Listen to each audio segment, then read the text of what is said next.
लो। ओहो, कैसे तो खड़ी है।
लास्ट क्लास में कहाँ तक करवा दिया?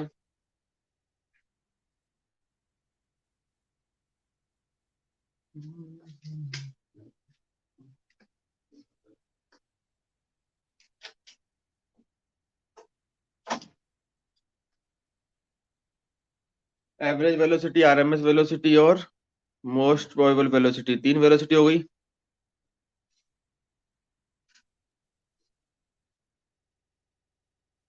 दो क्वेश्चन न्यूमेरिकल दिखे ना, दो न्यूमेरिकल्स।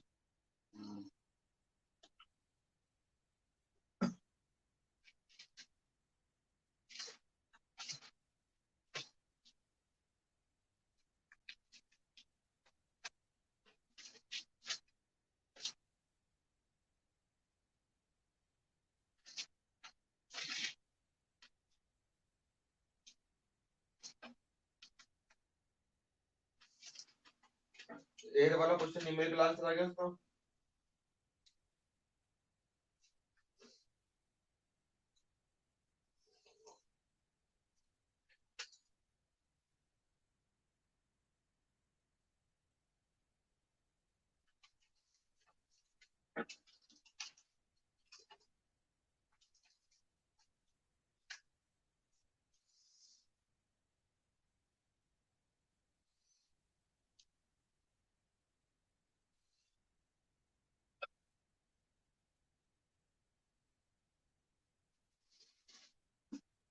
फर्स्ट का आंसर आ गया, फर्स्ट का। तो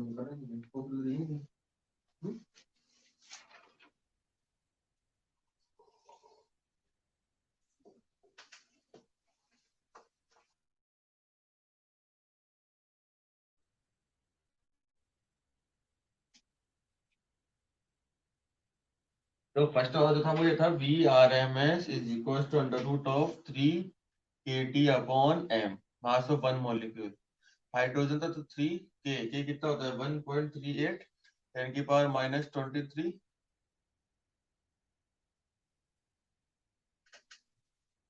ठीक है, इनटू टेम्परेचर 300 केल्विन, क्योंकि 27 डिग्री सेंटीग्रेड था। मास कितना था ये बताया था मैंने, मास 27, ठीक है। अब इसको सॉल्व करो, देखो -27 तो 3 इंटू 1.38 अपॉन 2 इंटू 1.67 इंटू 10 की पावर इंटू 3 इंटू 10 की पावर कितनी जाएगी 23 और 2 10 की पावर 21, सही है। ऊपर जाएगा 10 की पावर +27, सही है। तो बच गया 10 की पावर 6, ठीक है। और 10 की पावर 6 बच गया तो 9 इंटू 1.38 और 3.2, तो 10 की पावर 6 है, तो बाहर आएगा 10 की पावर 3 बन जाएगा, ठीक है। बाहर आएगा 10 की पावर 3, सही है, ये आएगा ना।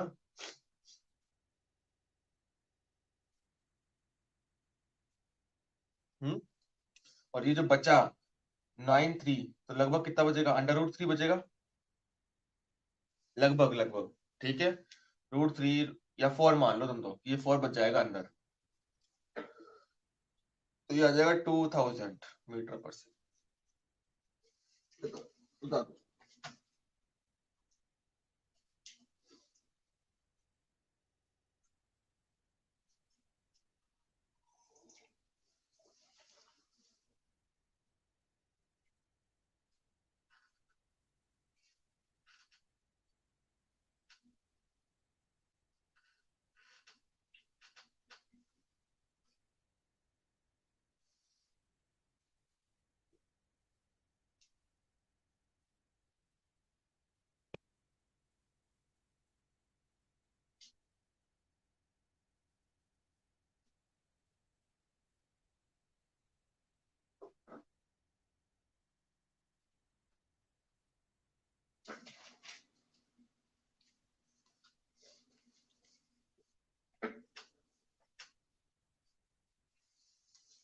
हाइड्रोजन H2,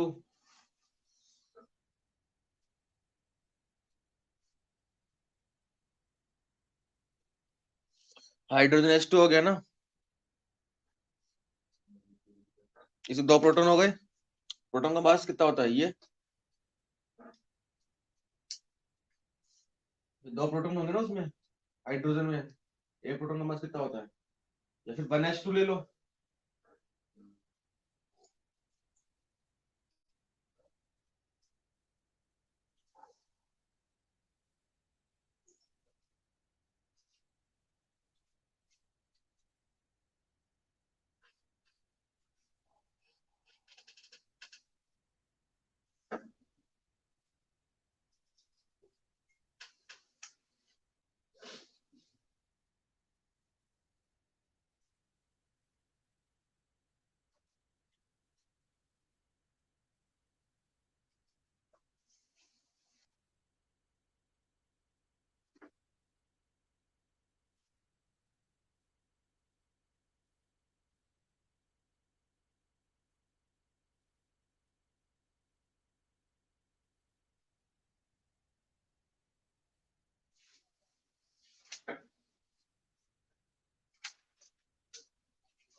हो गया अब?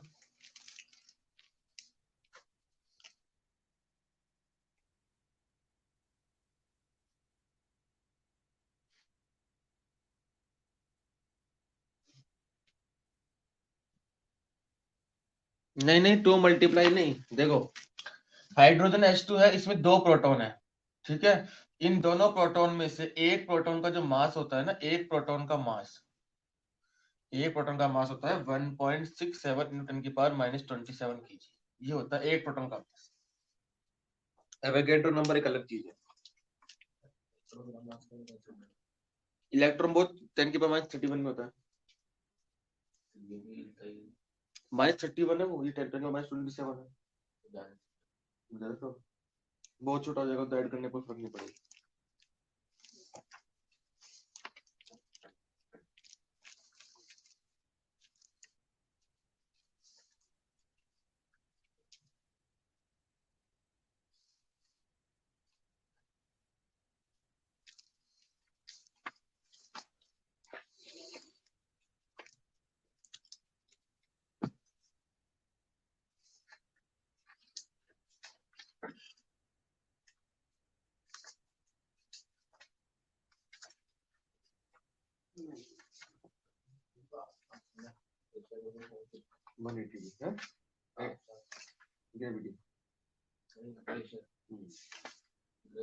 ग्रेविटी में एयर मॉलिक्यूल्स की वजह से प्रेशर होता है।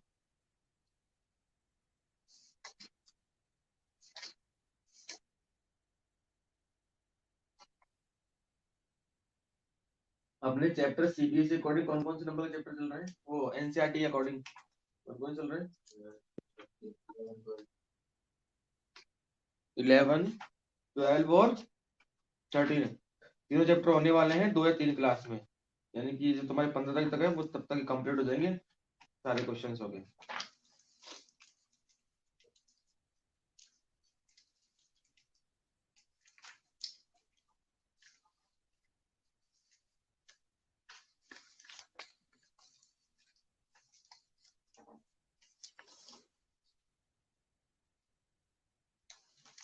देखो अब अपने कुछ लॉज हैं, जैसे Boyle's law, Charles law, Gay-Lussac law, Avogadro law, ये अपन लॉ नहीं पढ़ रहे हैं, ठीक है। ये केमिस्ट्री में पढ़ लेना, वहीं पे ही है, ठीक है। ठीक है ना भाई, केमिस्ट्री में है, वहीं से पढ़ लेना इनको।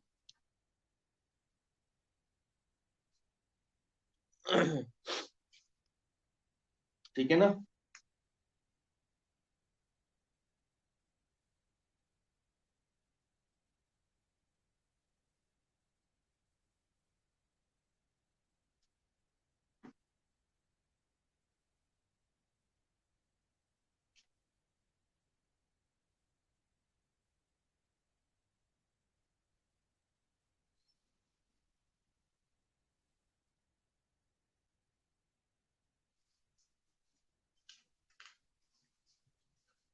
अब लिखो next, degree of freedom. Degree of freedom,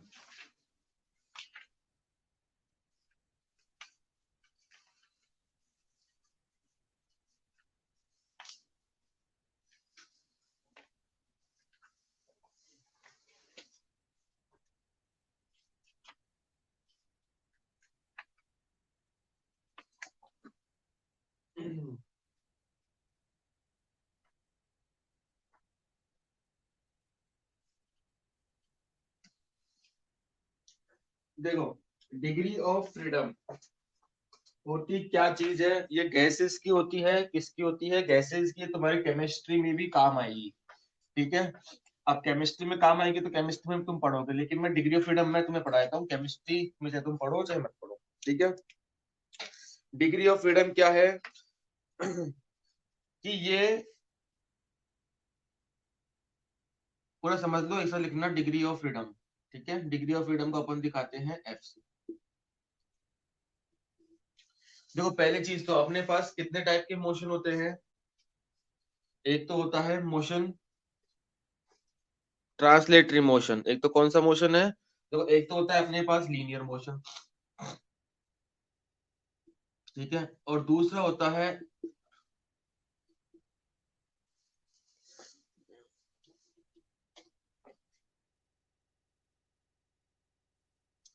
translatory motion.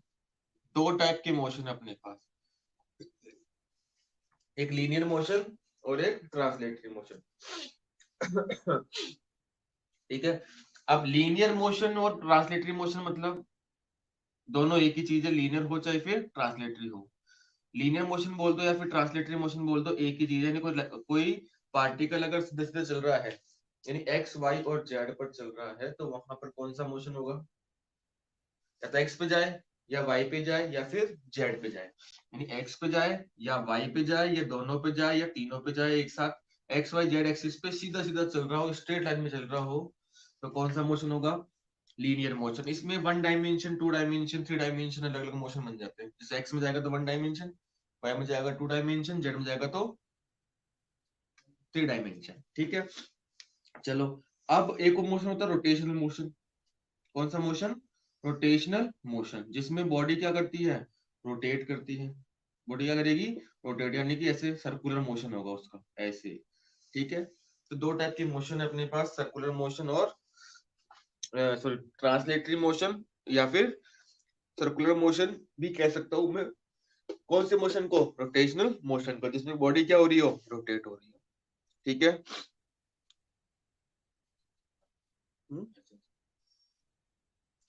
सब लीनियर और ट्रांसलेटरी के पार्ट्स होते हैं। मोशन जो होता है, जैसे तुम पढ़ोगे चैप्टर एसएचएम, ठीक है, उसमें एसएचएम लीनियर में भी होता है और रोटेशन में भी होता है। लीनियर में कैसे होता है? आगे पीछे हो रहा है।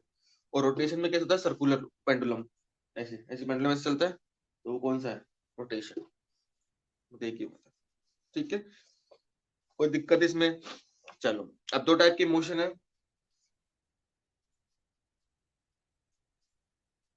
अब डिग्री ऑफ फ्रीडम। ठीक है, अब डिग्री ऑफ फ्रीडम बेसिकली क्या है? It is the number of ways, ये नंबर ऑफ वेज है किसी भी गैस के, by which gas particles can keep energy. Energy रख सकते हैं या फिर वो चल सकते हैं वास्तव में। ये तो किताबी भाषा, किताबी लैंग्वेज हो गई, बट एनर्जी भी वो चल सकते हैं। कैसे कैसे कैसे कैसे वो चल सकते हैं? चलेंगे तो एनर्जी होगी। भाई मैं एक्स में जा रहा हूँ तो मेरे पास एक्स में एनर्जी है, मैं वाई में जा रहा हूँ तो मेरे पास वाई में एनर्जी है, मैं जेड जा रहा हूँ तो मेरे पास जेड में एनर्जी है। ठीक है, it is the number of ways by which gas particles can keep energy. ठीक है, अब ये एनर्जी गैस किस तरीके से कितने रख सकती है? अब देखो, अपने पास जरूरी नहीं गैस एक ही टाइप की हो, अपने पास गैस है बहुत टाइप्स की है। जैसे बात करो अगर अपन, तो गैस के टाइप्स की, फर्स्ट कौन सी है? Mono atomic. मोनो एटॉमिक का मतलब क्या होता है, बताओ फटाफट।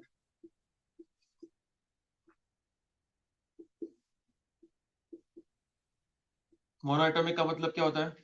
जिसमें एक एटम हो। मोनो एटॉमिक का मतलब क्या है? जिसमें एक एटम हो। ठीक है, वेरी गुड। डायटोमिक का मतलब क्या होता है? एक एटम। और डायटोमिक का मतलब क्या होता है? डाई एटॉमिक मतलब दो एटम। और ट्राई मतलब 3 एटम। ठीक है, अब ट्राई एटॉमिक के पार्ट आ गए दो अपने पास। कौन से? हो सकता है ट्राई एटॉमिक में जो, जैसे मान लो H2O है। ठीक है, दो चीजें अपने पास। H2O कौन सा है? H2O कौन सा है? ट्राई एटॉमिक है कि डाई एटॉमिक है? बता। ट्राई एटॉमिक है H2O। ठीक है, H2O का शेप कैसा होता है? ऐसा होता है क्या? सॉरी, ये O, ये शेप है। CO2 का ऐसा होता है। CO2 भी ट्राई एटॉमिक है। CO2 भी ट्राई एटॉमिक है और हाइड्रोजन भी क्या है? ट्राई एटॉमिक है। दोनों के शेप बता दी मैंने, देखो, एक लीनियर और एक नॉन लीनियर। क्या ये लीनियर और नॉन लीनियर डाई एटॉमिक में हो सकता है क्या? बताओ, ये लीनियर और नॉन लीनियर क्या डाई एटॉमिक में हो सकता है क्या?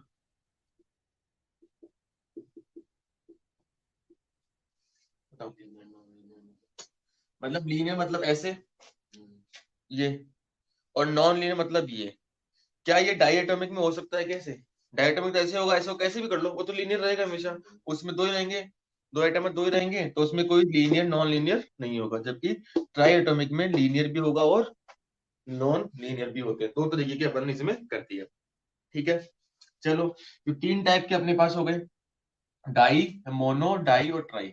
अब इनकी डिग्री ऑफ फ्रीडम निकालते हैं। डेफिनेशन में तुम्हें बता दें, it is number of base by which can particle can keep energy. ठीक है, कितने तरीके से वो एनर्जी ले सकता है। चलो भाई, अब मेरे पास एक मोनो एटॉमिक पार्टिकल ही है ऐसे, ठीक है, चलता हुआ तुम्हें दिखना चाहिए। तो कितने तरीके से चल सकता है ये? एक्स में जा सकता है, वाई में जा सकता है, जेड में जा सकता है, वो तुम्हें दिखेगा। लेकिन रोटेशन मोशन कर सकता है क्या?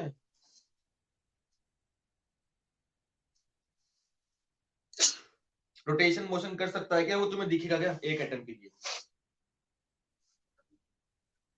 हाँ, वो पता नहीं लगेगा अपन को, दिखेगा क्या आपको? नहीं दिखेगा।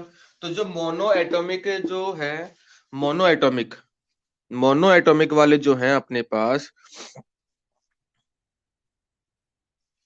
मोनो एटॉमिक में ये एक्स में जा सकता है, वाई में जाता हुआ दिखेगा, जेड में जाता हुआ दिखेगा। लेकिन अगर घूम रहा है किसी एक्सिस पर तो ये अपन को पता नहीं चलेगा, ये अपन को पता नहीं चलेगा, और ये अपन को पता नहीं चलेगा। तो अब रोटेशन में भी क्या होता है, टाइप्स होते हैं। रोटेशन में भी क्या होते हैं, टाइप्स होते हैं। ठीक है, कि वो एक्स में घूम रहा है, कि वो वाई में घूम रहा है, कि वो जेड में घूम रहा है। इसमें आप पता ही नहीं कर सकते कि अगर मान लो घूम भी रहा है, मान लिया, तो पता ही नहीं कर सकते अपन कौन से एक्सिस में घूम रहा है, कौन से एक्सिस में नहीं घूम रहा। ठीक है, मोनो में। तो इसके पास एनर्जी कितने तरीके से हो सकती है, कितने रास्तों में चल सकता है उतनी एनर्जी हो सकती है। कितने तरीके से चल सकता है लीनियर में,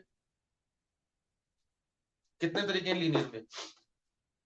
तीन, तीन हो गए ना। और रोटेशन में पता नहीं है, रोटेशन है नहीं। तो लीनियर मोनो एटॉमिक के लिए, मोनो एटॉमिक के लिए डिग्री ऑफ फ्रीडम को बोलते हैं F, F is equal to 3। और ये तीनों कौन सी है, लीनियर। तीनों कौन सी है, लीनियर। ठीक है, कोई समस्या? ये फर्स्ट पार्ट, ये सेकंड पार्ट है, मतलब ऐसे ये लिखना है, फिर ये लिखना है, और थर्ड पार्ट यहाँ पर है। चलो, अब बात करते हैं किसकी, डायटोमिक की। डायटोमिक ऐसे होगा, ऐसे होगा ना, सही है।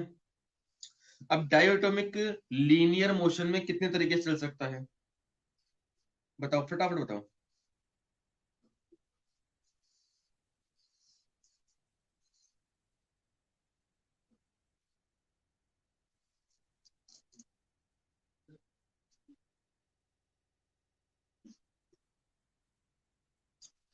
लीनियर मोशन में तीन तरीके से चल सकता है ना, या तो एक्स पे जाएगा, या वाई पे जाएगा, या फिर जेड पे आएगा।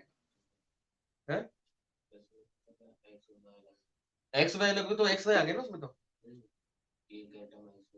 नहीं नहीं नहीं, ये जुड़े हुए रहेंगे ना, डायटोमिक अलग ही हो जाएंगे। अलग डायटोमिक का वाला इसमें हाइड्रोजन हाइड्रोजन दोनों आइटम अलग हो गए। ठीक है, लीनियर में तीन तरीके से चल सकता है। रोटेशन में कितने तरीके से चल सकता है, देखो, अगर ये ऐसे से घूम रहा है, ऐसे देखो मेरे हाथ से मान लो, मेरा मार्कर ले भाई, ये ऐसे, ठीक है, ये ऐसे ऐसे घूम रहा है, ठीक है, ऐसे से घूम रहा है, ठीक है, एक ऐसे से घूम सकता है, सही है, और एक ऐसे से घूम सकता है अंदर बाहर, सही है। तीन तरीके हो गए। अब तीन तरीके में से तुम्हें कौन सा तरीका दिखेगा, कौन कौन सा तरीका दिखेगा? अगर ये एटम ऐसे डाई एटम में कैसे रखा हुआ है, ये घूम रहा है, तुम्हें दिखेगा क्या, घूमता हुआ दिखेगा क्या? अगर ये ऐसे घूम रहा है तो दिखेगा, ठीक है, अगर ये ऐसे घूम रहा है तो भी दिखेगा। तो रोटेशन में कितने तरीके से दिखेगा ये, दो, एक तो दिखेगा ही नहीं ना, ठीक है, एक तो दिखेगा ही नहीं, क्योंकि अपने एक्सिस पे घूम रहा है, वही सेम इसकी वाली कहानी। ठीक है, तो डायटोमिक में जो डिग्री ऑफ फ्रीडम है वो कितनी हो गई, 5। ठीक है, देखो वैसे मैं समझा रहा हूँ, बाकी किताबों में लिखी मिलती है और तुम्हें याद करनी पड़ती है। समझा रहा हूँ बस कि तुम समझ लो बस कि कैसे याद करेंगे अपन, वो ये आई कैसे और कहाँ से आई। ठीक है, भाई किताबों में तुम्हें लिखी हुई मिलती है, और वो सब लोग याद करवाते हैं कि हाँ इनको याद कर लो, रट लो, ऐसा होता है, बस होता है। अब ये नहीं पता क्यों होता है। अब देखो ट्राई एटॉमिक में लीनियर की बात करते हैं। ट्राई एटॉमिक में किसकी बात करेंगे, लीनियर की बात करेंगे। क्या वो डाई एटॉमिक की तरह ही होगी क्या? इसमें दो एटम ऐसे हैं, इसमें तीन एटम ऐसे हो जाएंगे, सही है। क्या वो इसी की तरह होगी? कोई चेंज नहीं होगा। तो क्या हो गया इसके भी, ट्राई एटॉमिक में भी लीनियर की कितनी होगी डिग्री ऑफ फ्रीडम, 5। अब बात करते हैं नॉन लीनियर की, इसकी नॉन लीनियर की। अब ये है इंपॉर्टेंट अपने। अब बताओ, ट्राई एटॉमिक नॉन लीनियर में एक्स पे भी चल सकता है, वाई पे भी चल सकता है और जेड पे भी। तो लीनियर का तो हो गया थ्री, थ्री ट्रांसलेटरी हम लीनियर मोशन। अब रोटेशन की कितनी होंगे? मान लो ये ऐसे है ना, ये दो उंगलियों में निकली हुई ऐसे हाइड्रोजन ऐसे है, H2O है ना। अगर ये एक्स में चलेगा तो भी दिखेगा, वो ऐसे था तो दिख नहीं रहा था। ये एक्स में जाएगा तो भी दिखेगा, वाई में जाएगा तो भी दिखेगा और जेड में जाएगा तो भी दिखेगा। यानी ये रोटेशन में कितने तरीके से दिखेगा आपको? तीन तरीके से। तो उसकी डिग्री ऑफ फ्रीडम कितनी हो गई? 6।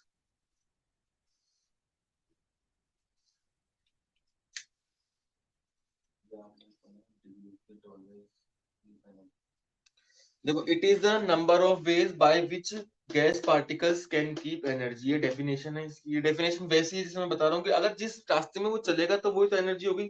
अब वो एक्स एक्सिस की एनर्जी भी रख सकता है, वाई की भी रख सकता है और जेड की भी। यानी सीधे चलने की भी रख सकता है, ऊपर जाने की भी रख सकता है और इधर जाने की भी रख सकता है। ठीक है। अब वो काइनेटिक हो अभी आएगी काइनेटिक। अब ये नहीं पता अभी तक अपन को कौन सी एनर्जी है, वो तो अभी आ गया आगे। मैक्सवेल इक्विपोटेंशियल लॉ वो कहेगा कि जो इन गैस की जो एनर्जी, ये जो तरीके हैं चलने के, जो डिग्री ऑफ फ्रीडम है, ये कहाँ जा रही है, इनकी वजह से क्या एनर्जी होती है, वो अपना नेक्स्ट टॉपिक होगा। ट्राइएटॉमिक के अंदर तीन देखो तीन है। कैसे? देखो ये ऐसे है, ये हाइड्रोजन का बना था ना मेरा, ये रहा ओ एच और एच। ठीक है। अगर मैं एक्स एक्सिस में जा रहा हूँ दिखेगा क्या मेरे को जाता हुआ? दिख रहा है, एक एक्स का होगा। ठीक है? हाँ। वाई पे दिखेगा, जेड पे दिखेगा, हो गए तीनों ट्रांसलेटरी। रोटेशन की बात करते हैं। अगर वो रोटेशन ऐसे कर रहा है एक्स पे, ठीक है, वाई पे करेगा तो जैसे दिखेगा, और जेड पे करेगा तो दिखेगा। तीनों में दिखेगा, तीनों में दिखेगा तो तीन रोटेशन। जो दिखेने हैं वही लेने हैं, दिखेंगे नहीं तो चलेगा। पर अपन देख क्यों रहे हैं कि जो अपन को दिखेगा, जो चलेंगे अपन वही तो ले रहे हैं अपन।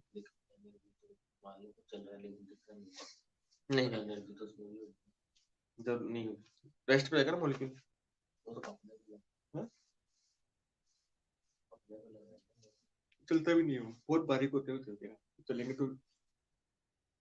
ये आइटम्स बहुत लाइट, बहुत छोटे छोटे होते हैं, इनमें अगर पार्टिकल डिस्प्लेस करेगा भी तो भी आपको दिखेगा।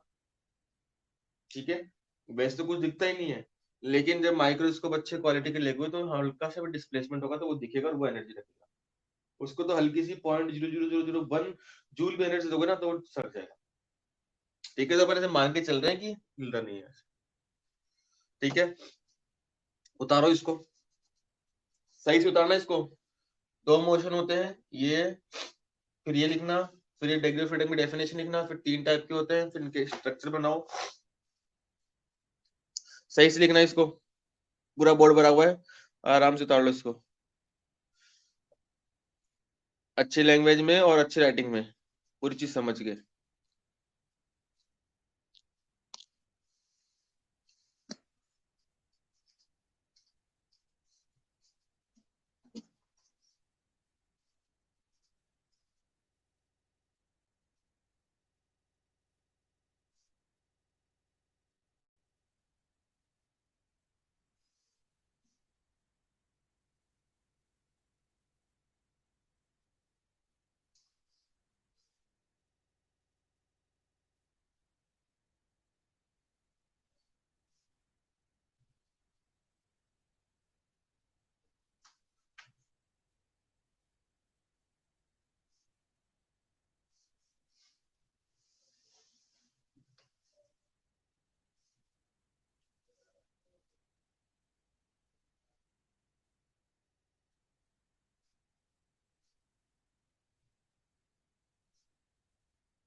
बेटा सही से उतारना है इसको, कॉपियां चेक होंगी।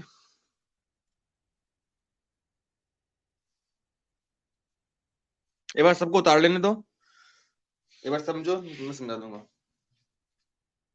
सही से उतारना कॉपी में।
सबका हो गया ना? तो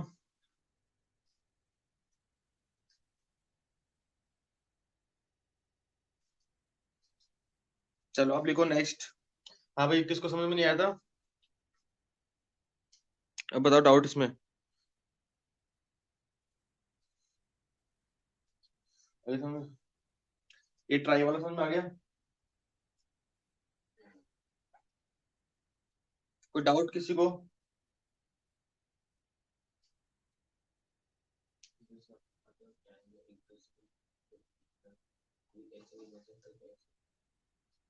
वो टू डायमेंशन में जाएगा ना,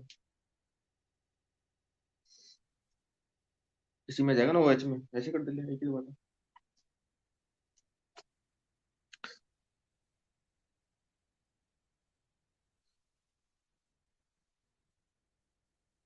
ट्राई एटॉमिक वाले में देखो, एक या तो ये होगा या फिर ये होगा। अब ये वाला जो है लीनियर वाला है, ट्राई एटॉमिक में जो लीनियर वाला है वो सेम होगा डाई एटॉमिक के लीनियर की तरह। देखो इसका डायग्राम सीधा, इसका भी एकदम स्ट्रेट है, तो जो इसके साथ होगा वही इसके साथ होगा। तो इसकी डिग्री ऑफ फ्रीडम 5, तो इसकी भी 5। ठीक है, ये समझ आया ट्राई एटॉमिक में लीनियर। ट्राई एटॉमिक में लीनियर समझ में आ गया?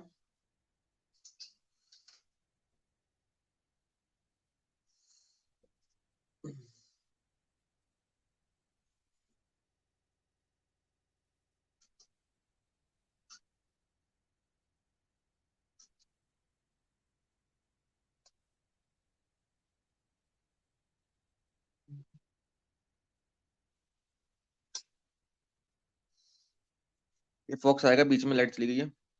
अब देखो, ये है ट्राई एटॉमिक नॉन लीनियर। ठीक है, इसमें है ऐसे ओ एच की तरह। ठीक है, तो एक्स वाई जेड वाले तो होंगे ही होंगे। ठीक है, अब इसमें क्या था कि जब ये एक्स एक्सिस पे रोटेट कर रहा था तो वो अपन को दिख नहीं रहा था। रोटेट करे चाहे ना करे, वाइब्रेशन करे चाहे ना करे, नॉर्मली वाइब्रेशन करते रहते हैं। ठीक है, तो एक्स एक्सिस पे अपन को इसमें ऐसे था। ठीक है, तो आगे पीछे जाता हुआ दिख नहीं रहा था अपन को इसमें। ठीक है, जबकि इसमें अगर मैं इसको एक्स एक्सिस में लेके जाऊंगा ऐसे, तो मेरे को तीनों एक ट्राइंगल में होने की वजह से दिखेंगे इधर जाने पर। ठीक है, चलेंगे तो। और अगर ऊपर नीचे मूव करेंगे तो वाई एक्सिस, और वैसे जेड एक्सिस। तो यहाँ पे इसमें जो रोटेशन है उसमें भी कितने आ गए? यहाँ 2 थे, तो यहाँ रोटेशन में कितने आ गए? 3। बट ट्राई वाले तो 3 है ही, एक्स वाई जेड, और रोटेशन वाले 3 एक्स्ट्रा आ गए, तो इसकी होगी डिग्री ऑफ फ्रीडम 6। अब समझ आया?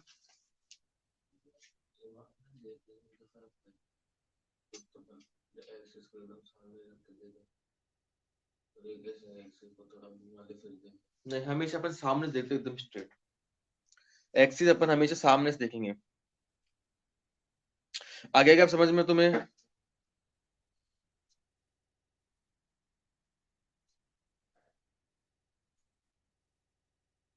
बोलो।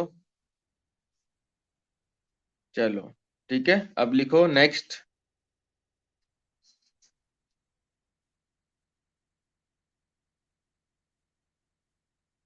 नेक्स्ट लिखो मैक्सवेल इक्वी पार्टीशन लॉ।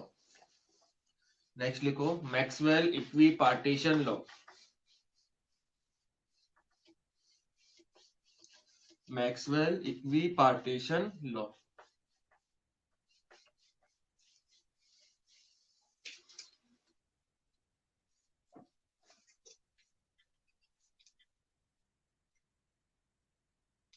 चलो।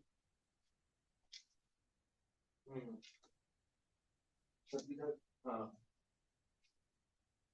उधर उधर मारो।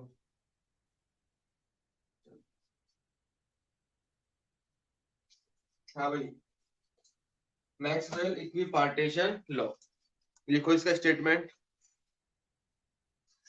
It states that energy, it states that it states that energy, sorry, short में वैसे लिखो, it states that every degree of freedom every degree of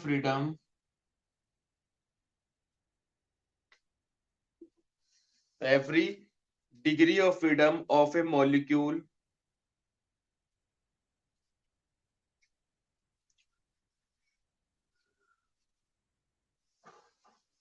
carries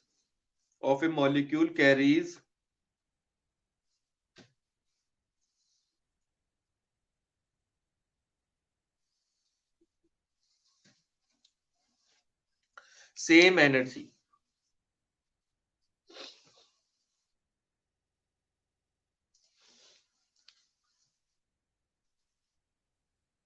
Carries same energy. So it carries same energy, and that is equals to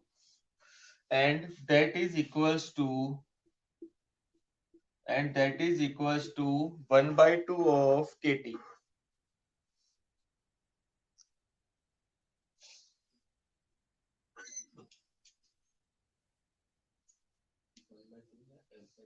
One by two of kT. 1/2 of kT.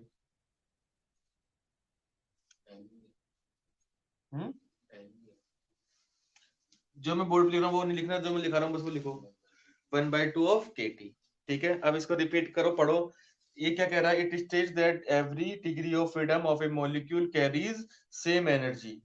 जैसे अगर मान लो, क्या कहना चाह रहा है ये, Maxwell equipartition लो, कि अगर मान लो मेरे पास किसी गैस के पास एनर्जी है, किसी गैस के पास क्या है, एनर्जी है, और उस गैस का जो डिग्री ऑफ फ्रीडम है मान लो 3 है. क्या है? 3. तो वो जो एनर्जी होगी 3, वो क्या होगी? सब तीनों पार्टीशन में, जैसे हमारा डिग्री ऑफ फ्रीडम 3 है, तो वो एनर्जी उसके तीनों पार्टों को मिल जाएगी. यानी एक एक्स वाले को मिल जाएगी, एक वाई वाले को मिल जाएगी, और एक जेड वाले को मिल जाएगी. किसको मिल जाएगी? एक जेड वाले को मिल जाएगी. ठीक है, ये है किसका लो है? इक्विपार्टीशन लो. पढ़ लो. स्टेटमेंट नहीं समझ में आया पूछ लो. देखो स्टेटमेंट क्या लिखा हुआ है.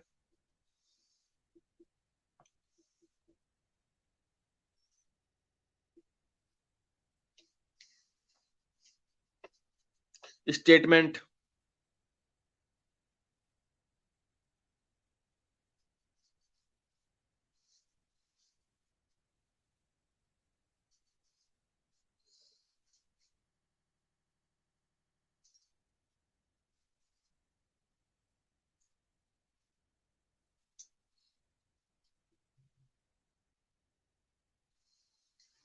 ये स्टेटमेंट क्या कह रहा है? स्टेटमेंट पढ़ो, देखे आगे सबको क्या मिलेगी?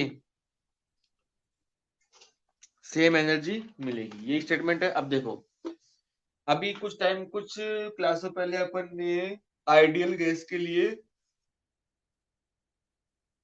ये निकाला था कि 3/2 of kT, 3/2 of RT derive किया हुआ अपन ने काइनेटिक एनर्जी.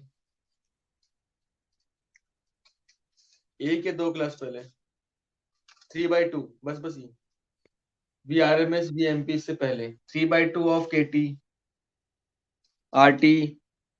चलो ठीक है, वेरी गुड, पता है तो, है ना. अब देखो, energy for degree of freedom F, एक के लिए K/2 है. मान लो एक के लिए कितना है? 1/2 kT, आधा kT है. ठीक है, एक के लिए कितना है? आधा kT. ठीक है, अगर डिग्री ऑफ फ्रीडम मान लो उसकी 3 हुई तो कितना होगा? 3/2 ऑफ kT. 4 हुई तो 5 हुई तो 5/2. तो F क्या लगा दिया मैंने यहाँ पर? F क्या लगाया? Degree of freedom. अगर ट्राई है तो 3 रख दो, डाई है ट्राई है तो 3 रख दो, और बाकी और डाई मोनो है तो 3 रख दो, डाई एटॉमिक है तो 5 रख दो, और ट्राइम है तो ट्राई में 2 पार्ट कराए थे, लीनियर और नॉन लीनियर. वो है तो 5 रख दो, नॉन लीनियर तो 6 रख दो. ठीक है, तो हर एक मॉलिक्यूल की एनर्जी मिल जाएगी. तो kinetic energy for degree of freedom F के लिए कितनी है? F/2 of kT. एक के लिए थी kT, F के लिए कितनी हो गई? K/2. उसमें था 1 मोल, लेकिन मान लो अपने पास n मोल से, तो मैं किससे मल्टीप्लाई कर दूंगा? n से. किससे मल्टीप्लाई कर दूंगा? n से. अब देखो, kinetic energy equals 3/2 of PV drive की थी अपन ने. कितनी एनर्जी फॉर n मोल्स। अब अगर ये 1 मोल के लिए है तो PV is equal to nRT लिख दिया मैंने n मोल्स के लिए, और 1 मोल के लिए चाहिए तो n की वैल्यू कितनी पुट कर दूंगा 1। अब 1 मोल में भी 1 मॉलिक्यूल की चाहिए तो डिवाइड कैसे कर दूंगा n का। ठीक है, तो पूरा हिसाब किताब है, ये थोड़ी सी केमिस्ट्री भी है थोड़ी फिजिक्स भी है, बट मैं समझा चुका हूँ यही फिजिक्स में। 1 मोल में कितने एटम्स, एवोगैड्रो नंबर। ठीक है, अब 1 मॉलिक्यूल की चाहिए तो एवोगैड्रो नंबर का डिवाइड कर दो।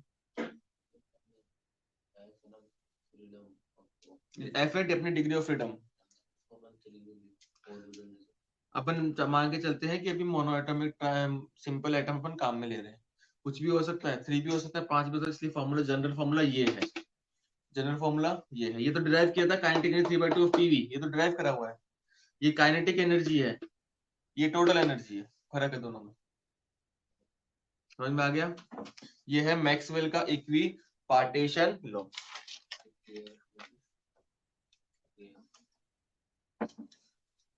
ये के ई है ये। ठीक है, अब जैसे अपन मान लो ये एनर्जी है काइनेटिक एनर्जी 3/2 ऑफ पीवी। ठीक है, अब तुम इसको भी वही कह सकते हो टोटल एनर्जी, बट ये कौन सी गैस होगी? Mono atomic. कौन सी गैस होगी ये? Mono atomic. ठीक है, क्योंकि मोनो एटॉमिक में एफ कितना पुट करोगे? 3। ठीक है, ये थोड़ा याद करने की चीजें हैं भाई। ठीक है, तो ये है कौन सा लॉ? मैक्सवेल का कौन सा लॉ है ये? Equi partition law. अगर मान लो मेरे पास, अगर मैं एनर्जी की बात करूं तो मैं डायरेक्ट अगर फॉर्मूला लिखूं एनर्जी का, अभी काइनेटिक एनर्जी किस फॉर्म में जाएगी? इंटरनल एनर्जी में। तो internal energy of a gas, direct formula लिखते हैं अपन एन, ये रहा F/2 एन के टी। ठीक है, ये इंटरनल एनर्जी हो गई। ठीक है, और अगर इस फॉर्मूले को और लिखूं मैं F/2 एन आर टी। ध्यान रखना दोनों में फर्क है क्या, यहां पर K है और यहां पर R। ठीक है, दोनों ही फॉर्मूले किसके हैं? ये इंटरनल एनर्जी का है और ये भी किसका है? इंटरनल एनर्जी का है। किसका? ये भी इंटरनल एनर्जी का है, ये भी किसका है? इंटरनल एनर्जी का। ठीक है, ये दो फॉर्मूले याद रखना, जब काम आएंगे तब बताओ कहाँ कैसे काम लेने हैं।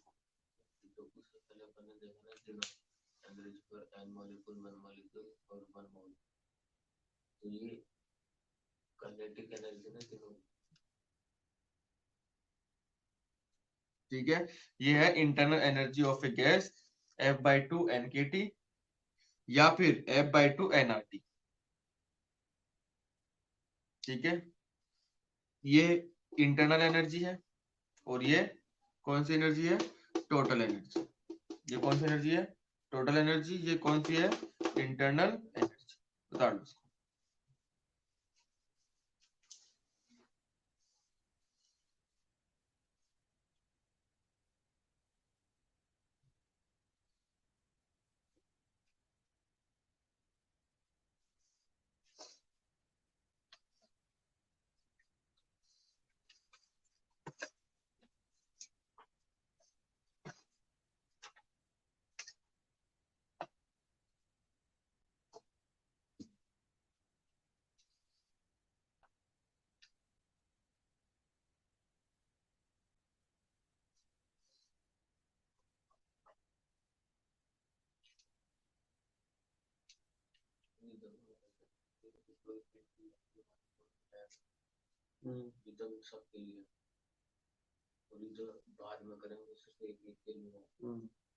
ये n मोल 1 मोल 1 मोल मेन फॉर्मूला तो यही है।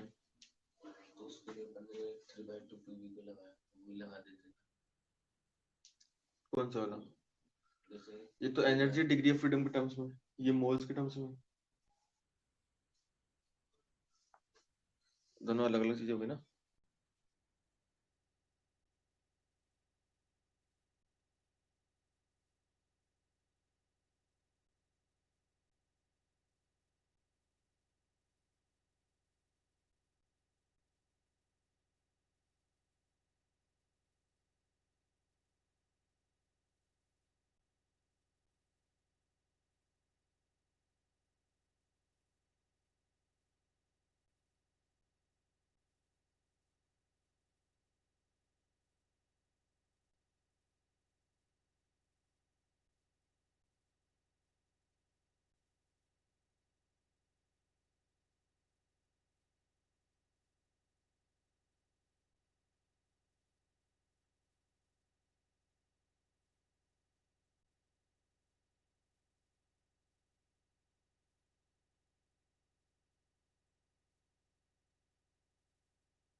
हो गया सबका? अब अभी नेक्स्ट क्लास में पढ़ेंगे अपन इसमें थोड़ा सा और डिटेल में। ये अच्छे से पढ़ के रखना। आज की जो क्लास थी वो तो टिपिकल क्लास थी, ठीक है?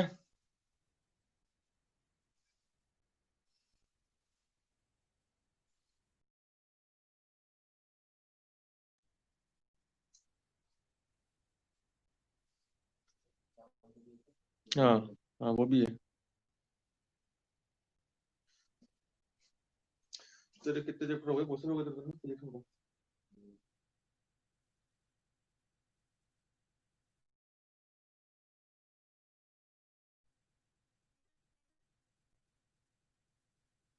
कौन सा वाला? हिस्ट्री वाला, ग्रेविटेशन के बाद। हाँ, 9th और 10th। हाँ, वो वाले और तो हो गए, और सब चालू है। अब वो तो आधे घंटे के चैप्टर दोनों छोटे, मैकेनिकल प्रॉपर्टीज तो।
Good morning.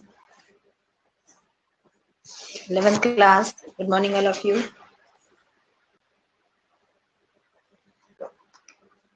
पढ़ रहे थे हम लोग लेसन भारत माता, है ना?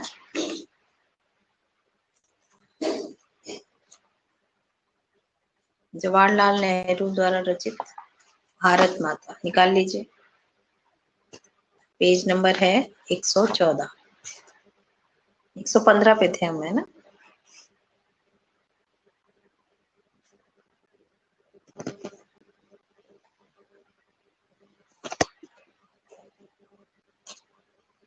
Okay, once again, good morning, all of you.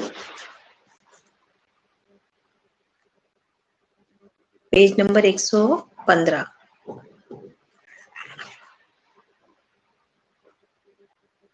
Jawaharlal Nehru द्वारा रचित ये जो पाठ है भारत माता, ये इनकी लिखी किताब है, एक हिंदुस्तान की कहानी। उसी का 5वां चैप्टर जो था वो यहाँ पर हम पाठ के रूप में पढ़ रहे हैं।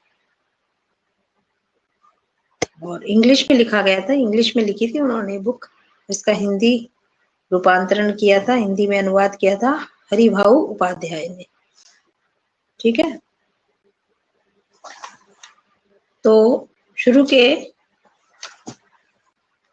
फर्स्ट और सेकंड पैराग्राफ में हमने पढ़ा था, ठीक है, कि नेहरू जी बताते हैं कि कैसे वो अक्सर जलसों में, देश के कोने कोने में जो भी जलसे समारोह वगैरह होते थे, तो वहां जाते और अपने सुनने वाले लोगों से हिंदुस्तान की, भारत की बात किया करते थे और उन्हें बताते थे कि कैसे हमारे देश में हर हिस्सा अलग अलग होते हुए भी एक है, कैसे उनमें एकता है। फिर वो कहते हैं हमारे देश के किसानों के बीच जब वो जाते तो हमारे देश के किसान चाहे वो किसी भी कोने के हों, पूर्व पश्चिम उत्तर दक्षिण हर तरफ कहीं भी किसान की समस्याएं एक सी है, उनको उन्हीं समस्याओं से जूझना पड़ता है जो सबके लिए कॉमन थी। जैसे महाजन की, सूदखोर महाजन थे जो उन्हें कर्जा देते थे तो ब्याज पे ब्याज बढ़ाते जाते थे। पुलिस जो थी वो भी, अंग्रेजी प्रशासन भी उन पर जुल्म करता था, अत्याचार करता था। इसके अलावा उनकी गरीबी, उनकी कर्जदारी, यहाँ तक कि विदेशी सरकार द्वारा जो लगान और ये दूसरे जो थे कर वगैरह ये लाद रखे थे, इस बारे में बताया। फिर वो बात करते हैं, विदेशी शासन की भी बात करते हैं कि हमारे हिंदुस्तान के साथ साथ जो विदेश हैं, चाहे वो चीन, स्पेन, अबिसीनिया, ये सब है, यहाँ पर भी संघर्ष हुआ। यहाँ पर भी लोगों ने अपने संघर्ष करके अपनी स्थितियों को बदला, अपनी परिस्थितियों को बदला। यहाँ तक पढ़ लिया था। अब आज चलते हैं पेज नंबर 115 पे। पेज नंबर 115 ऊपर से फिर से लेती हूँ।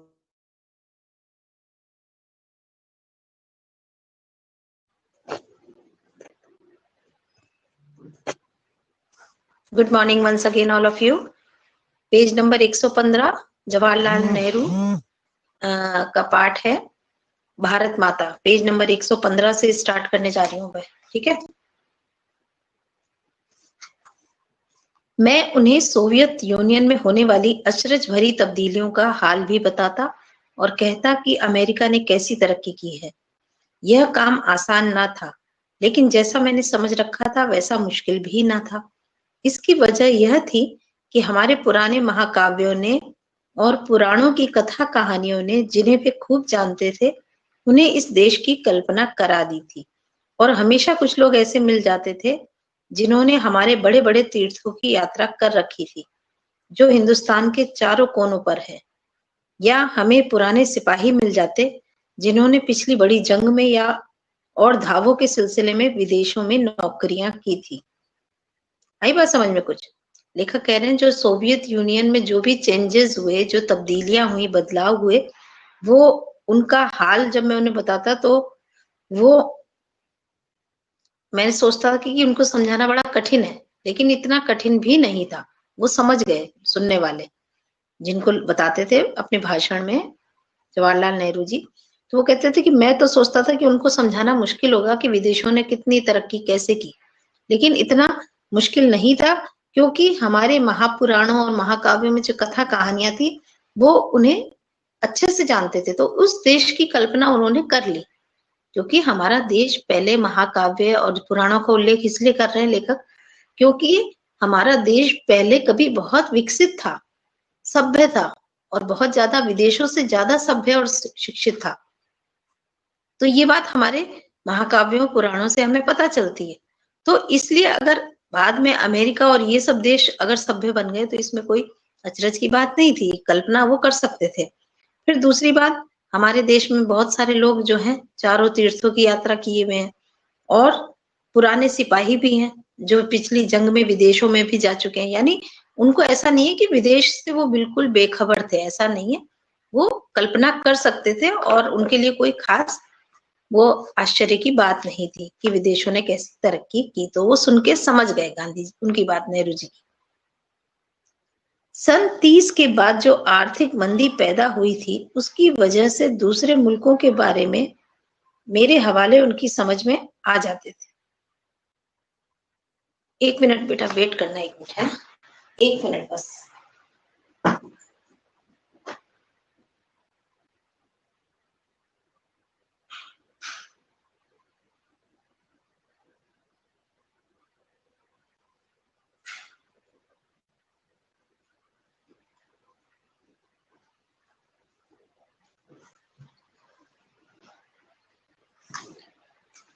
हाँ, तो बात कर रहे थे हम कि सन 30 के बाद जो आर्थिक मंदी पैदा हुई थी, उसकी वजह से दूसरे मुल्कों के बारे में मेरे हवाले उनकी समझ में आ जाते थे। यानी सन 1930 के बाद जो आर्थिक मंदी का दौर आया था, तो उसके सिलसिले में जब वो बात करते और बताते कि कैसे दूसरे मुल्कों के हिसाब से हमारे देश में चल रहा है, तो ये बात उनको अच्छे से समझ में आ जाती थी। कभी ऐसा भी होता, जब मैं किसी जलसे में पहुंचता तो मेरा स्वागत भारत माता की जय इस नारे से जोर के साथ किया जाता। मैं लोगों से अचानक पूछ बैठता कि इस नारे से उनका क्या मतलब है और यह भारत माता कौन है जिसकी वे जय चाहते हैं। मेरे सवाल से उन्हें कौतूहल और ताज्जुब होता और कुछ जवाब ना बढ़ने पर वे एक दूसरे की तरफ या मेरी तरफ देखने लग जाते। यानी जब कभी लेखक जाते हैं वहां पर जलसों में, समारोह में, तो वहां लोग उनकी भारत माता की जय, भारत माता की जय ये नारे लगाते। तो वो पूछते आप लोग ये जयकारा लगा रहे हो तो आप समझते हो भारत माता कौन है? क्या आपको मालूम है भारत माता कौन है? इस नारे का क्या मतलब है? तो वो लोग आश्चर्यचकित हो जाते, उनकी तरफ देखने लगते। समझ में ही नहीं आता कि हम जयकारा तो लगा रहे हैं पर भारत माता है क्या? तो मैं सवाल करता ही रहता। आखिर एक हट्टे कट्टे जाट ने जो अनगिनत पीढ़ियों से किसानी करता आया था, जवाब दिया कि भारत माता से मतलब उनका धरती से है। यानी एक हट्टा कट्टा किसान जो कई पीढ़ियां किसानी करते आए थे, तो उससे उसने कहा कि यह भारत माता का मतलब है हमारी धरती, धरती माँ। कौन सी धरती? खास उनके गांव की धरती या जिले की या सूबे की या सारे हिंदुस्तान की धरती से उनका मतलब है? फिर जवाहरलाल नेहरू पूछते कि धरती से मतलब क्या है? तुम्हारे गांव की, खेत की, या जिले की, या पूरे देश की? कितनी धरती की बात कर रहे हो तुम? इस तरह सवाल जवाब चलते रहते जब तक कि वे ऊब कर मुझसे कहने लगते कि मैं ही बताऊं। यानी इस तरह लेखक पूछते ही रहते जब तक वो खुद परेशान होके ना कहते अच्छा आप ही बताइए भारत माता कौन है, हमें नहीं पता, तब तक वो करते ही रहते। मैं इसकी कोशिश करता और बताता कि हिंदुस्तान वह सब कुछ है जिसे उन्होंने समझ रखा है, लेकिन वह इससे भी बहुत ज्यादा है। यानी हिंदुस्तान जो कुछ तुम समझते हो उससे बहुत ज्यादा है। हिंदुस्तान के नदी, पहाड़, जंगल, खेत जो हमें अन्न देते हैं, ये सभी हमें अजीज हैं। लेकिन आखिरकार जिनकी गिनती है, वे हैं हिंदुस्तान के लोग, उनके और मेरे जैसे लोग जो इस सारे देश में फैले हुए हैं। उन्होंने कहा तुम जो धरती समझते हो बहुत ज्यादा धरती, तो वो तो है ही, उससे भी बहुत ज्यादा है कि पूरा हमारे देश के पहाड़, नदी, जंगल, ये जो जो देश के अंदर प्रकृति है वो पूरी भारत माता ही है। और यही नहीं, जो हम सब हिंदुस्तान में रहने वाले मेरे आप जैसे लोग हैं, वो भी भारत माता ही है। भारत माता दरअसल यही करोड़ों लोग हैं, और भारत माता की जय से मतलब हुआ इन लोगों की जय। लेखक कह रहे हैं हम जब जय करते हैं तो इसका मतलब है भारत में रहने वाले करोड़ों करोड़ों भारतीयों की भी जय। मैं उनसे कहता कि तुम इस भारत माता के अंश हो, एक तरह से तुम ही भारत माता हो। और जैसे जैसे ये विचार उनके मन में बैठते, उनकी आंखों में चमक आ जाती, इस तरह मानो उन्होंने कोई बड़ी खोज कर ली हो। लेखक उन्हें समझाते कि भारत माता का अंश तुम भी हो, तो इसलिए एक तरह से तुम भी भारत माता हो। और ये जब बात वो महसूस करते कि हाँ हम भी भारत माता का ही एक अंश है, हम भी भारत माता के अंतर्गत आते हैं, तो फिर उनके अंदर खुशी आती है। आंखों में चमक आने का मतलब वो प्रसन्न होते हैं, इस तरह जैसे कोई बहुत बड़ी खोज कर ली हो, कोई बहुत बड़ी उनको बात पता चल गई हो, वो खुशी जाहिर करते हैं।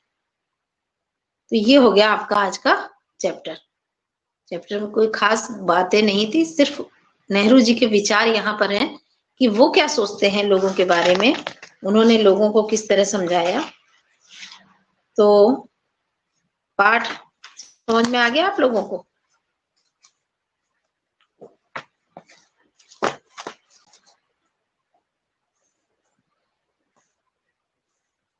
देखो एक बार फिर से बता देती हूँ, मैं आपको पूरे पाठ का सार शॉर्ट में बता देती हूँ कि नेहरू जी आप जानते ही हो राजनेता थे। उन्होंने भारत की आजादी के लिए संघर्ष किया और जगह जगह लोगों को जाके संबोधित करते थे, उन्हें समझाते थे। तो सबसे पहले तो उन्होंने अपनी ये चर्चा की है कि जब वो जलसों के संदर्भ में एक गांव से दूसरे गांव, देश के कोने कोने में जाते तो लोगों को उन्हें समझाते कि भारत क्या है, हिंदुस्तान क्या है। और हिंदुस्तान के चाहे बेशक हर हिस्सा अलग हो, रहन सहन खान पान अलग हो, फिर भी वो एक है। फिर वो वहाँ भारतीय किसानों के बारे में बात करते कि भारतीय किसान चाहे वो किसी भी प्रांत का हो, दक्षिण का हो, उत्तर का हो, सबकी समस्याएं एक सी हैं। फिर वो किसानों को भी समझाते कि अच्छा किसान जो थे उनको विदेशों के बारे में समझाना इतना आसान नहीं था, लेकिन नेहरू जी के लिए इतना कठिन नहीं था उनको समझाना। उन्होंने बड़ी आसानी से उनको विभिन्न उदाहरणों से समझा दिया कि किस तरह दूसरे देशों ने भी अन्याय का विरोध करके, संघर्ष करके आज इतनी अधिक उपलब्धि प्राप्त की है, इतनी अधिक आधुनिकता या कह लो विकास किया है।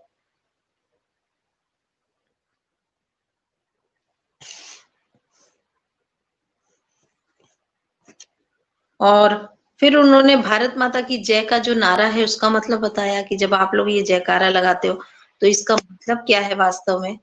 और इस तरीके से उन्होंने बताया कि वास्तव में जो पूरा भारत है, भारत की पूरी प्रकृति है, पेड़ पौधे, नदी, जंगल, पहाड़, इसके अलावा यहाँ रहने वाले करोड़ों हिंदुस्तानी जो हैं वो सब भारत माता के ही अंश हैं। तो हम इनकी जय करते हैं, तो मतलब हर एक व्यक्ति की हम जय करते हैं। तो इस तरीके से उन्होंने किसानों को समझाया और जब किसानों ने ये बात समझी कि हाँ भारत माता का मतलब हम भी हैं, तो सब बड़े प्रसन्न हुए। तो ये हो गई आपके पूरे पाठ का सार। अब बताइए कहीं कोई शब्द का अर्थ नहीं आया तो पूछो, और अगर आ गया तो बता दो। आगे पढ़ते हैं, फिर क्वेश्चन आंसर करते हैं। कोई लाइन समझ में नहीं आई, कोई पैराग्राफ समझ में नहीं आया, शब्द नहीं आया, एक बार देखो, चेक करो, ज्यादा बड़ा लेसन तो है नहीं।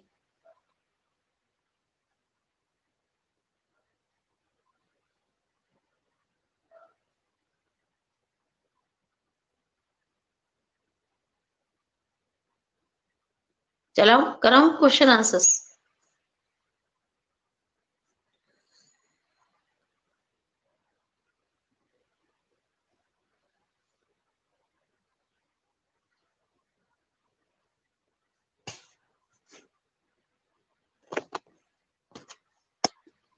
चलो पहला प्रश्न देखो, पाठ के साथ। भारत की चर्चा नेहरू जी कब और किससे करते थे? तो भारत की चर्चा नेहरू जी जब देश का दौरा करते थे, विभिन्न स्थानों पर जाते थे, जनसभाओं में भाषण देते थे, तब करते थे। और किससे करते थे? वे किसानों से करते थे, किसानों के बीच जाकर उनसे भारत की चर्चा किया करते थे। ठीक है, फिर से सुन लो। भारत की चर्चा नेहरू जी जब भारत का दौरा करते थे, विभिन्न स्थानों पर जाते थे, जनसभाओं में लोगों से संबोधित करते थे, तब वे किसानों से इस बात की चर्चा किया करते थे, किसानों की जनसभाओं, क्योंकि गांव में तो ज्यादातर किसान ही होते थे। दूसरा प्रश्न है, नेहरू जी भारत के सभी किसानों से कौन सा प्रश्न बार बार करते थे? तो भारत के किसानों से नेहरू जी भारत माता की जय इस नारे का अर्थ पूछते थे, और ये पूछते थे कि बताओ भारत माता कौन है। और अगर वो लोग कहते कि भारत माता धरती है, तो धरती भी कौन सी धरती है? तुम्हारे गांव की केवल, या तुम्हारे जिले की, या तुम्हारे पूरे देश की, किसकी? पूरे हिंदुस्तान की, किसकी? कौन सी धरती? तो इस तरीके से वो उनसे प्रश्न करते। नेहरू जी भारत के सभी किसानों से भारत माता की जय नारे का अर्थ पूछते थे, और ये पूछते थे भारत माता कौन है। और अगर वो कहते धरती है, तो पूछते थे कौन सी धरती है? जिले की, सूबे की, पूरे हिंदुस्तान की, या सिर्फ तुम्हारे गांव की? कौन सी धरती? तो इस तरह के वो प्रश्न किसानों से पूछा करते थे। दुनिया के बारे में किसानों को बताना नेहरू जी के लिए इतना आसान क्यों था? दुनिया के बारे में किसानों को बताना नेहरू जी के लिए आसान इसलिए था क्योंकि वे किसान जो थे वो भारत के पुराण और महाकाव्यों की कथा कहानियों को पहले से सुनते आ रहे थे, तो वो जानते थे विकास क्या है, विकसित क्या है। इसके साथ ही तीर्थ यात्राएं करके और देश के चारों कोनों से परिचित, हमारे देश के लोगों में तीर्थ की परंपरा शुरू से रही है, तो देश के चारों कोनों में उन्होंने तीर्थ यात्रा करते थे, तो उनको लोगों से जानने का, ज्ञान प्राप्त करने का बहुत मौका मिलता था। तो इसलिए वो भारत के चारों कोनों से भी परिचित थे, पूरे भारत से। दूसरी बात, अनेक सैनिकों ने विश्व युद्ध के दौरान जाकर विदेशों में युद्ध भी किया था, विदेशों में नौकरियां भी की थी, और इस चीज को वो लोग अच्छे से जानते थे। और जब विदेशों में आर्थिक मंदी का दौर था, तो वो लोग उससे परिचित थे, क्योंकि वो विदेशों में नौकरियां भी करते थे। तो इसलिए उन लोगों को समझाना, भारतीयों को समझाना, सिर्फ किसानों की बात नहीं हो रही, यहाँ टोटल सभी भारतीयों की बात हो रही है कि जनसभाओं में जब वो भारतीयों को बताते थे कि दुनिया क्या है, तो ऐसा नहीं है कि हमारे यहाँ के बिल्कुल अनजान थे दुनिया से, ऐसा नहीं, उनको पता था। फिर किसान सामान्यतः भारत माता का क्या अर्थ लेते थे? तो किसान सामान्यतः भारत माता का अर्थ अपनी धरती से लिया करते थे। धरती, एक जाट ने कहा नहीं था धरती है, तो वो लोग प्राय धरती समझते थे भारत माता का। फिर भारत माता के प्रति नेहरू जी की क्या अवधारणा थी, नेहरू जी की क्या सोच थी भारत माता के बारे में। तो नेहरू जी की अवधारणा ये थी कि भारत की नदियां, पहाड़, पेड़, जंगल, पर्वत, ये सब जो है भारत माता के अंतर्गत आते हैं। और यहाँ तक कि हमारे इस देश में रहने वाले जो करोड़ों करोड़ों हम आप जैसे लोग हैं, वो भी भारत माता का ही एक भाग है, हिस्सा है। फिर है नेक्स्ट क्वेश्चन नंबर 6, आजादी से पूर्व किसानों को किन समस्याओं का सामना करना पड़ता था। ये तो हम शुरू में एक्सप्लेन कर चुके आपको पहले भी कि आजादी से पूर्व किसानों को गरीबी, कर्ज होना, कर्जदार होना, पूंजीपतियों के शिकंजे में फंसे रहते थे, ब्याज पर ब्याज देते जाते थे, जमींदारों और महाजनों के जाल में फंस जाते थे, और अंग्रेजी प्रशासन का अत्याचार भी था, और लगान आदि वसूलने को लेकर बहुत कठोरता थी।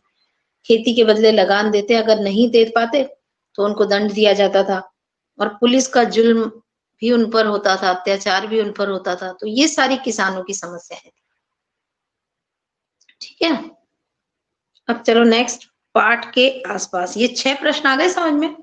पाठ के 7 के अंतर्गत जो 6 प्रश्न हैं, ये आपको समझ में आ गए। तो फिर आगे चलो, बताओ मुझे।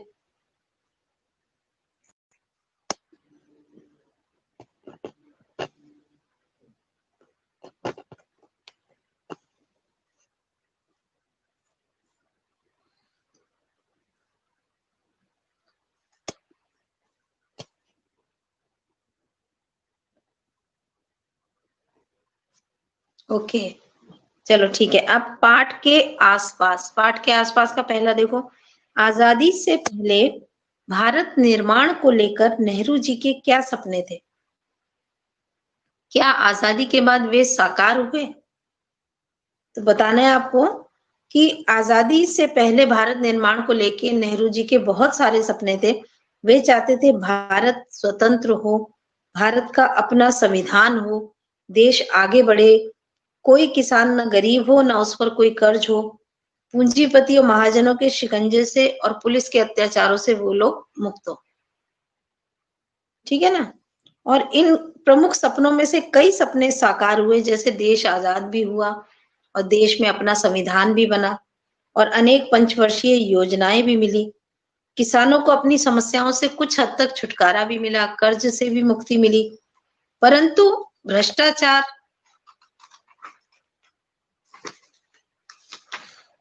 गरीबी, विषमता, खंडित प्रगति और स्वार्थी राजनीति, ये आदि ऐसी समस्याएं थी जिनसे अभी तक उन्हें आजादी या कहना चाहिए छुटकारा इन समस्याओं से नहीं मिला। गरीबी, विषमता, विषमता जानते हो, विषमता यानी ऊंच नीच, अमीरी गरीबी, वर्ग भेद हो, चाहे जाति पाति का हो, इन सब चीजों से अभी भी छुटकारा नहीं मिला। ठीक है ना।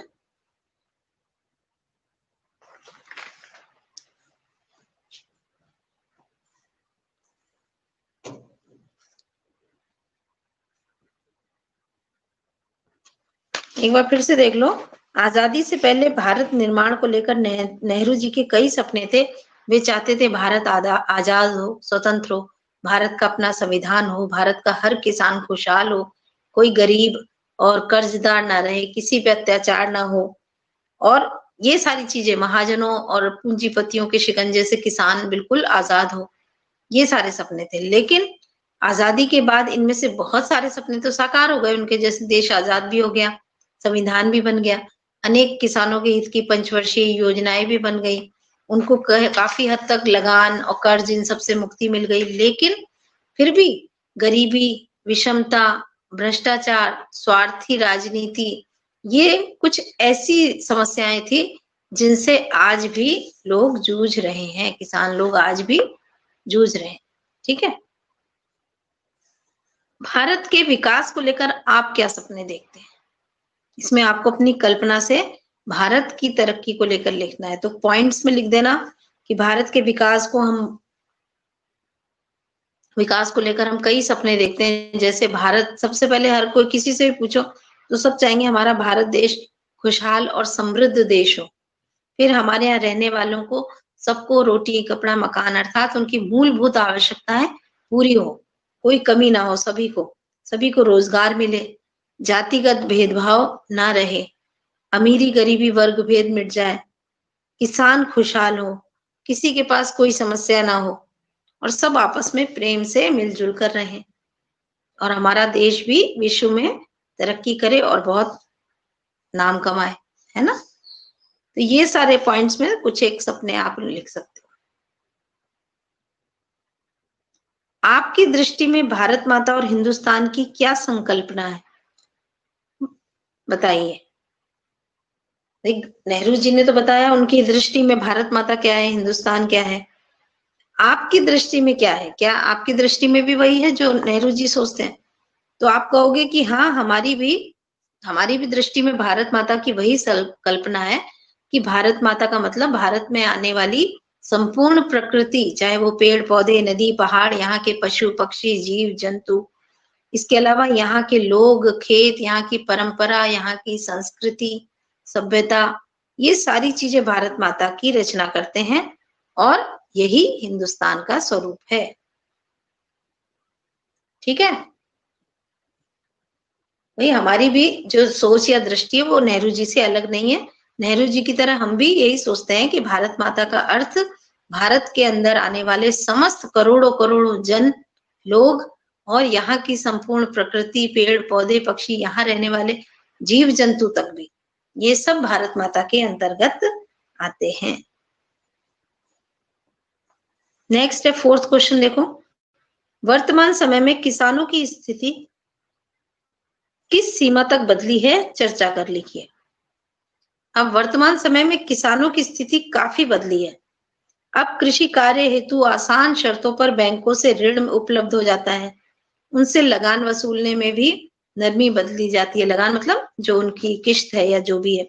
सूखा पड़ने या बाढ़ आ जाने पर लगान और कर्ज भी माफ कर दिया जाता है।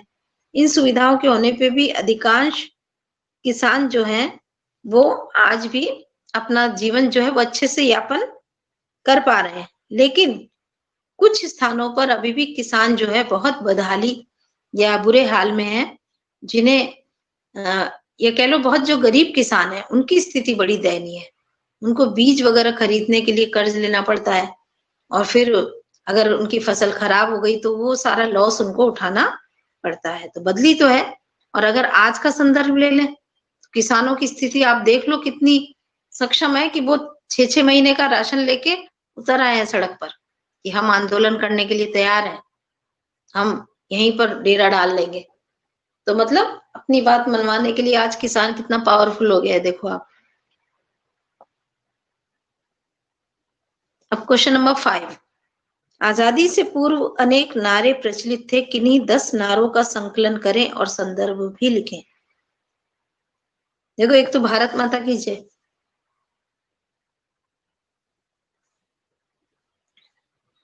आजादी से पूर्व बहुत सारे राजनेता हैं जिन्होंने आजादी को लेकर अनेक नारे दिए थे, वो सारे याद करो आप। भारत माता की जय, ये अधिकतर जो भी सभा आयोजित होती थी उसमें बोला जाता था। फिर तुम मुझे खून दो मैं तुम्हें आजादी दूंगा, ये सुभाष चंद्र बोस ने नारा दिया था। कब दिया था? देश के युवाओं को, नवयुवकों को जागृत करने के लिए। फिर स्वतंत्रता हमारा जन्म सिद्ध अधिकार है और मैं इसे लेकर रहूंगा, ये बात किसने कही थी? लोकमान्य तिलक ने। और फिर उसके बाद अंग्रेजों भारत छोड़ो, ये बात गांधी जी ने कही थी, अंग्रेजों को ललकारते हुए, अंग्रेजों भारत छोड़ो। और करो या मरो, ये भी गांधी जी ने आंदोलनों के दौरान नारा दिया था, करो या मरो। इनकलाब जिंदाबाद, ये नारा भगत सिंह ने दिया था, इनकलाब जिंदाबाद, अंग्रेजों के विरुद्ध क्रांति को बढ़ाने के लिए उन्होंने ये नारा दिया था। जय हिंद, जय हिंद सुभाष चंद्र बोस का नारा था। हिंदी हिंदू हिंदुस्तान, ये भी एक नारा था, हिंदी हिंदू हिंदुस्तान, ये नारा दिया था प्रताप नारायण मिश्र ने। इन्होंने हिंदी का समर्थन करते हुए दिया था, हिंदी हिंदू हिंदुस्तान।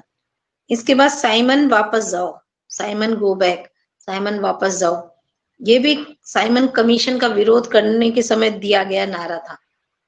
और नहीं रखनी सरकार भाइयों नहीं रखनी, ये भारत छोड़ो आंदोलन का एक नारा था, भारत छोड़ो आंदोलन जो शुरू हुआ था, उसमें ये नारा दिया गया था, नहीं रखनी सरकार भाइयों, नहीं रखनी।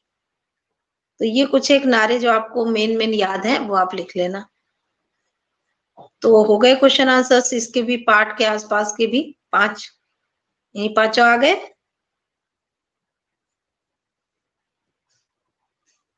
बताइए।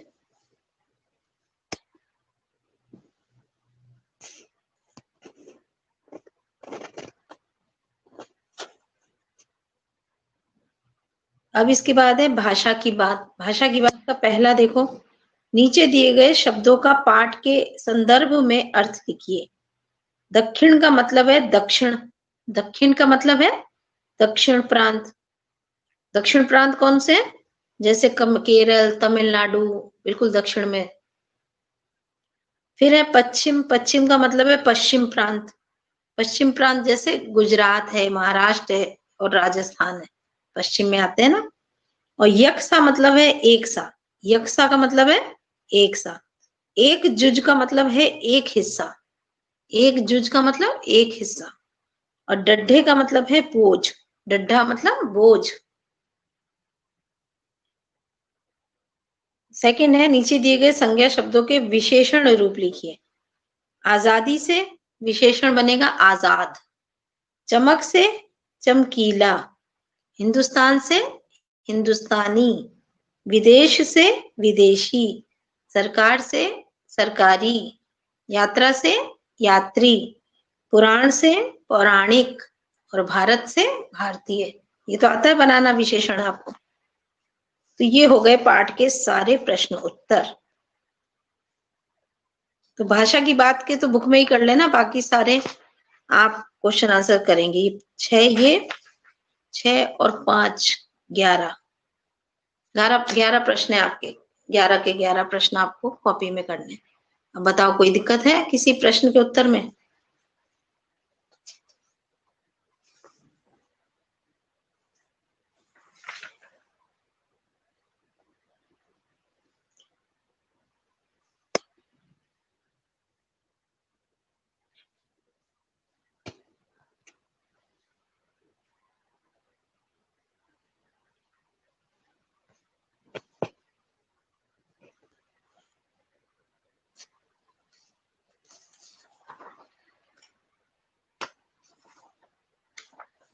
तो अब कौन सा हमारा एक ही चैप्टर बचा है।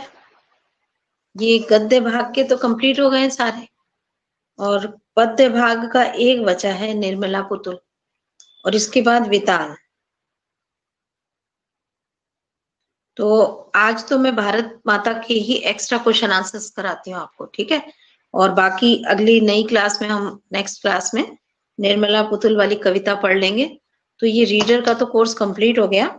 फिर उसके बाद हम लोग स्टार्ट करेंगे ग्रामर, ठीक है ना। और ग्रामर हो जाएगी। अभी आपका एक और बाकी था, ग्रामर में तो आपकी ज्यादा कोर्स है नहीं। ग्रामर में तुम्हारे पत्र, फीचर, प्रतिवेदन, ये 3 ही है बस। कार्यालय पत्र, समाचार और संपादकीय, और प्रतिवेदन आलेख 5-5 नंबर के, ये 3 नहीं है, एक निबंध है। और अपठित काव्यांश, अपठित गद्यांश है।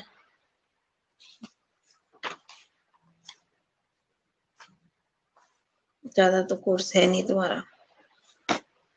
चलो फिर एक्स्ट्रा क्वेश्चन आंसर्स कराओ।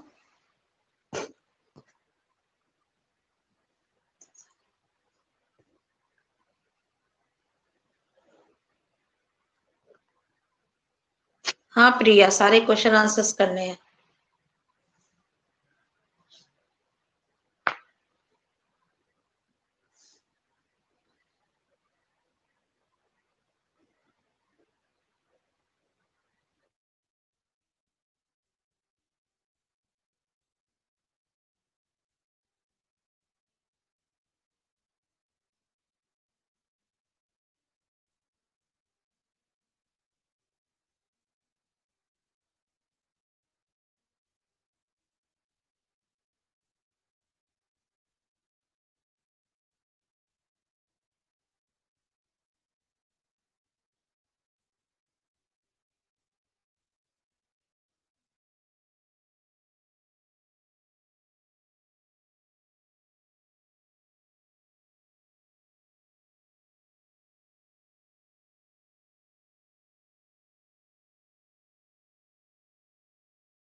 In class 11th, good morning all of you. अब आ रही है आवाज?